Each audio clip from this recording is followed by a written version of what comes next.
The pair finally married in January 1903 and had two sons, but a few years later, the marriage flattered Mileva,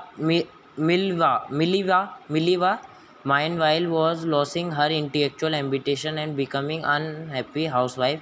After years of constant fighting, the couple finally divorced in 1919. Einstein married his cousin Elisa the same year. मतलब उनकी शादी 1903 में जनवरी में हुई, उनके 2 बच्चे हुए, पर कुछ साल बाद उनकी संबंध टूटने लगे और वो पागल सी हो गई थी उन शादी के कारण। पर फिर 1919 के मतलब लड़ाई के चलते उन्होंने डाइवोर्स ले लिया और फिर आइंस्टीन ने उन्हीं की कजन बहन से शादी कर ली, एल्सा से। Einstein new personal chapter considered with his rise to world fame. Einstein का नया चैप्टर खुलने वाला था पूरी दुनिया के लिए। इन 1915 he had published his general theory of relativity which provided a new interpretation of gravity. 1915 में उन्होंने एक जनरल थ्योरी रिलेटिविटी दी थी जो प्रोवाइड करती थी इंटरप्रिटेशन ऑफ ग्रेविटी को। An eclipse of the sun in 1919 brought proof that it was accurate. Einstein had correctly calculated in advance the extent to which the light from fixed stars would be deflected through the sun gravitational field। मतलब ये कह रहे हैं कि 1915 में उनकी general theory आई थी, फिर वो एक दिन सन इक्लिप्स हुआ था मतलब सूर्य ग्रहण 1919 में, वो एक प्रूफ था, इट वाज एक्यूरेट, बहुत शानदार था। पर Einstein had correctly calculated in advance. Einstein ने पहले से ही करेक्टली कैलकुलेट कर रखा था ये सब, है ना, करेक्टली कर रखा था और वो एडवांस में ही वो डिफ्लेक्ट हो रही थी सन के ग्रेविटेशन फील्ड से। The newspaper proclaimed his work as a scientific revolution. फिर उस न्यूज़पेपर में उनका नाम एक साइंटिफिक रेवोल्यूशन के नाम से आया।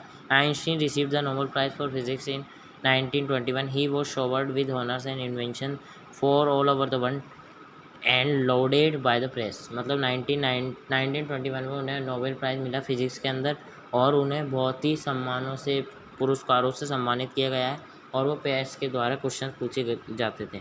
When the Nazis came to power in January 1913, Nazis नाम का कोई है, वो पावर में आया था। Einstein emigrated to the United States 5 years later the discovery of nuclear fission. फिर वो नाजीज आई थी तब वो आइंस्टीन इमाइग्रेटेड हो गए थे यूनाइटेड स्टेट्स में।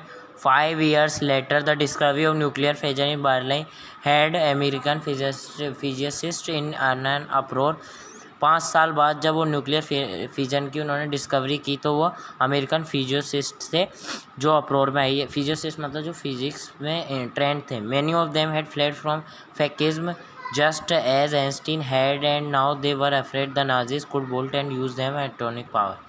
मतलब सब भाग गए थे फैसिज्म, पर आइंस्टीन नहीं भागे, वो नहीं डरे मतलब वो डर गए थे कि वो कहीं इसको बनाकर देश में फोड़ तो नहीं देगा, इसीलिए वह डर गए थे। अब आता है लास्ट 2 पैराग्राफ बचे हैं हमारे पास। At the urgent urging of a college guy, Einstein wrote a letter to the American President Franklin D. Roosevelt on 2 August 1939, in which he warned a single bomb of this type exploded in a port might very well destroy the whole port together with the sum of surrounding territory। उन्होंने मतलब American president को लिखा, Franklin D Roosevelt को 2 अक्टूबर 1931 उन्होंने warn कर दिया था कि नाजीज बना सकता है इस चीज़ को, और ऐसा हुआ और ऐसा वो फूटा था और वो पूरा पोर्ट एंड बंदर का पूरा तहस नहस हो चुका था जहाँ पर शिप्स आती हैं। His words did not fail to have an effect. उनके शब्द बेकार नहीं गए। The American developed the atomic bomb in a secret project of their own and dropped on the Japanese cities of Hiroshima and Nagasaki and August 1947। American ने चुपचाप secret project develop किया atomic bomb का और उन्होंने जापानी city Hiroshima Nagasaki में 1945 अगस्त में डाल दिया। Sorry friends. Einstein was deeply shaken by the extent of the destruction. Einstein का दिमाग पूरा हिल चुका था इस डिस्ट्रक्शन से। This time he wrote a public message to United Nation. इस बार उन्होंने पब्लिक में लिखा सबके सामने, इन सबके लिए। In it he propose the formation of the world government. अगर वो प्रपोज करते वर्ल्ड गवर्नमेंट के लिए, unlike the letter to Roosevelt this one made no impact, उनके ऊपर कोई इम्पैक्ट नहीं हुआ। But over the next decade Einstein got ever more involved in politics. Einstein को पॉलिटिक्स में ज़्यादा वो था इस शताब्दी से। Agitating for an end on to the